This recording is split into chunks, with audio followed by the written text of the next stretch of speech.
कहत कबीर सुनो भाई साधो, कहत कबीर सुनो भाई साधो, अरे कहत कबीर सुनो भाई साधो, कहत कबीर सुनो भाई साधो। साहब मिले सबूरी में, अरे साहब मिले सबूरी में, मन लागो यार फकीरी में, मन लागो। I have a hard time understanding the inequality on the planet between people, just the inequality that exists. I try to make sense of it. And where in the world is equality? Well, there isn't. That's what I'm saying. Where in the entire existence is equality? Are all the planets equal in size? Are the rivers equal in size? Are the flowers even on the same tree, on the same branch equal? No, but it just seems, life seems very unfair. It is unfair because we have a strange model, a strange idea that there must be equality. Equality itself is quite a foolish idea. Nothing in the world can be equal to the other. But some beings suffer more than others in their lives. Yes, of course. And so,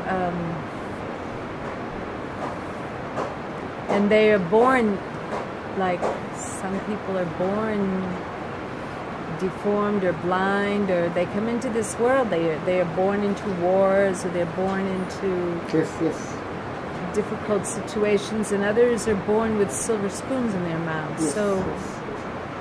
I have a hard time understanding how all of that works, unless it's karma helps me to understand it. Your question informs me that you take this to be good fortune when someone is born in a rich family. It informs me... Not a rich family. You said silver spoon. Well, that was sort of just an expression. Then what is it that you call as good karma? What is it that you call to be born in good fortune? To be born healthy, to be born... There are so many healthy people who commit the most disgusting of deeds. How is it good fortune to be born healthy? But in the Bhagavad Gita says that according to good karma, you are raised in a family where you have the opportunity for spiritual growth. My question, go back to it. Spiritual growth. How do you know that it is advantageous to be born in a particular way? A kid is born white, another kid is born black. You say the former had good karma, so he is born white. It only shows your bias. A kid is born in a rich family, a kid is born in a poor family. But that wasn't what I mean, for me, rich or poor or black or white is not what I'm talking about. Then what? Somebody Physical born deformity? somebody born, say, into a war-torn country where there is just total war and devastation. It only tells me that our concept of peace is just external peace. How does one know that in a country where there is apparent peace, as there in so many countries right now, where there is apparently, physically no war going on, there is peace. Is peace something of the outside? You may have perfect peace in a country, and yet there may be greatly violent minds totally torn in strife. How do you know that if somebody is physically deformed at the time of birth, it is bad fortune? It only shows that we are body centric. Because we are body centric, so we call it a misfortune when a child is born with a deformity. Ashtavakra was a greatly deformed child. We would be totally stupid to call him unfortunate. You know Ashtavakra? He's all over the internet. And he is one of the central pillars of Vedanta. One of the strongest ones. You cannot miss him. He was born with deformity. He gave you the light that guides the entire mankind today. How do you know that something is a misfortune? We respect wealth. So when somebody is born in a poor family, we say, oh, misfortune. It only shows that we are crazy for wealth.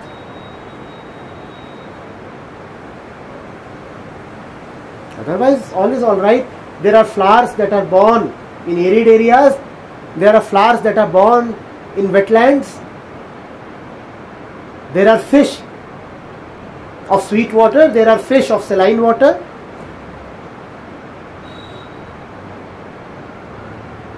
Or are there not? Do you call one as unfortunate compared to the other? There are small flowers, flowers of grass. There are huge flowers. Do you call one as unfortunate? Nothing is equal. But we have this strange thing that things must be equal. Now I'll come to that, why we have that. We have that because we don't want to accept that human beings are not equal at all, and they cannot be equal. But we have an artificial system of equality, democracy, in which everybody has been given equal rights and powers, and which is all so absurd. Because we want to maintain that and believe in that, we want to impose that on the existence also. An artificial and imposed equality we want to have in everything. It cannot be there. A Buddha and a drunkard cannot have the same kind of voting rights.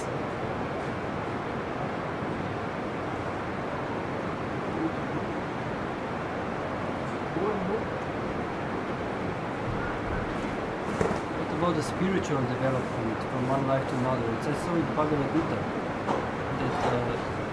that the spiritual progress gets accumulated. If a yogi dies but he doesn't manage to go to the end, then he will be born in a family with good environment for spiritual development. He will hear this very soon. He is referring to the yogi. And when you are referring to the yogi, you already mean that the personal sense of identity is gone.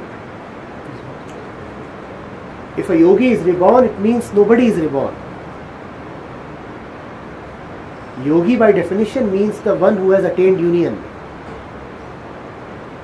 the one who has dissolved, the one who is no more. The one who is no more, if he is reborn, who is being reborn? Nobody.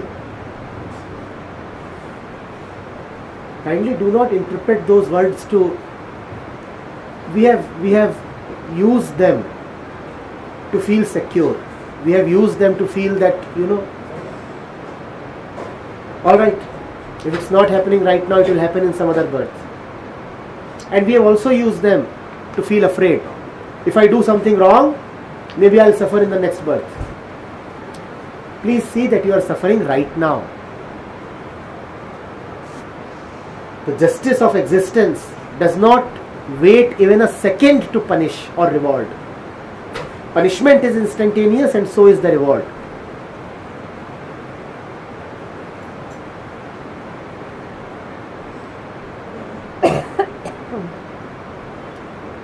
Right action is its own reward. Wrong action is its own punishment. You don't have to wait for a future to get the reward or punishment. If you have to wait for a future, then you feel good. You say, okay, the punishment will come 20 years later. For 20 years at least I can have pleasure. Alright, the justice will be done only on the day of judgment. And who knows when that day will come. So till that day comes, I can have a rocking time. The day of judgment is right now. This is the moment of judgment. It won't come 2000 years later. It is every day, every moment. Otherwise it becomes easy to deceive oneself. Alright, let me do a little more bad karma. I'll wash that off with some good karma later on. Have you seen people who want to lose weight? When they want to have one more bite of the burger. Alright, let me have this bite, some bad karma. I'll exercise for 15 minutes more in the gym. Such a deception.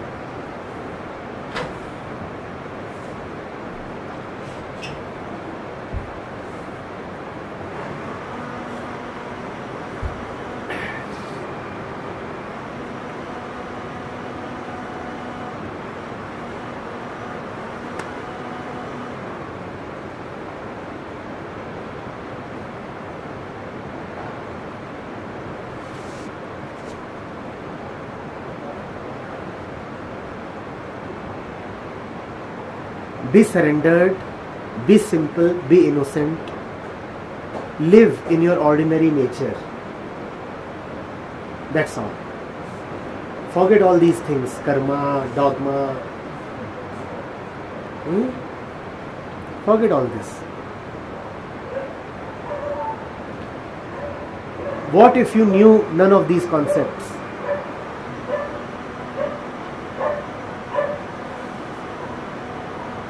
What if all the great books of the world are destroyed in some great fire?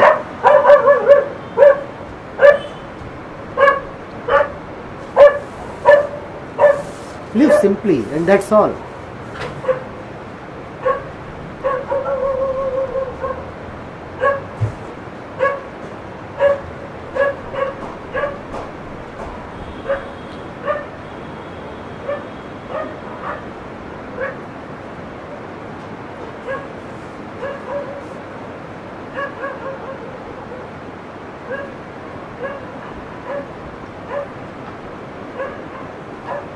You are all right just as you are.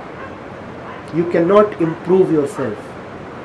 In trying to improve upon yourself, you only disfigure yourself.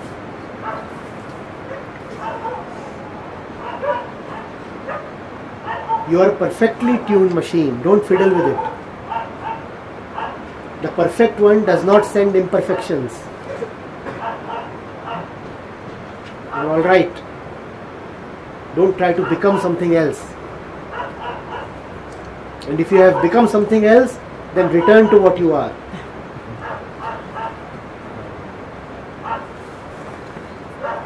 Huh? Don't be so clever. Let those eyes not be eyes of suspicion.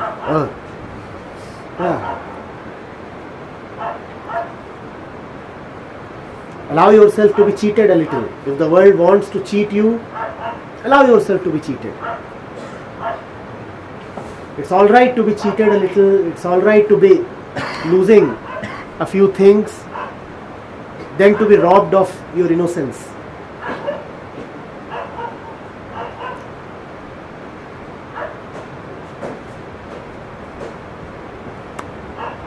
Stay innocent.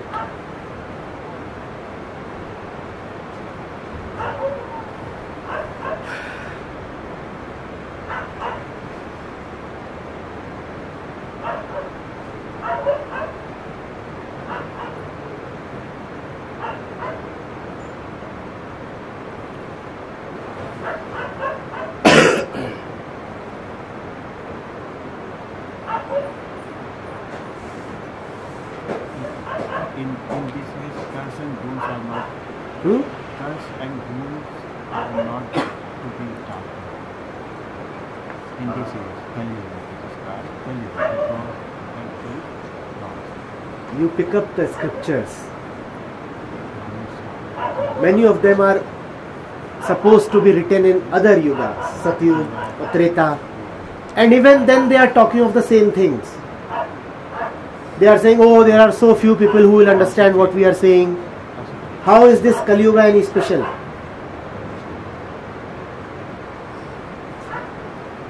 If you read all the scriptures that were written in the other yugas, the other epochs, still the mind of the man was the same. So don't hide behind the name of Kali Yuga that this is a especially bad time, so no bad time or anything.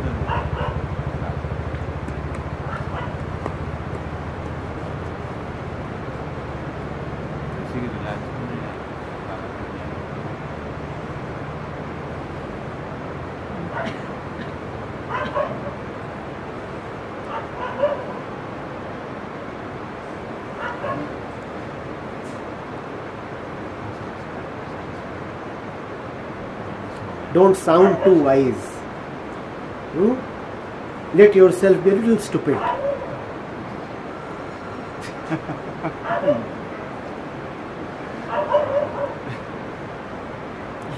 Little stupid. Thank you. That's a relief. It's going to happen anyway. I may as well. You have no obligation to act cleverly. You have no obligation to be respectable. Thank you.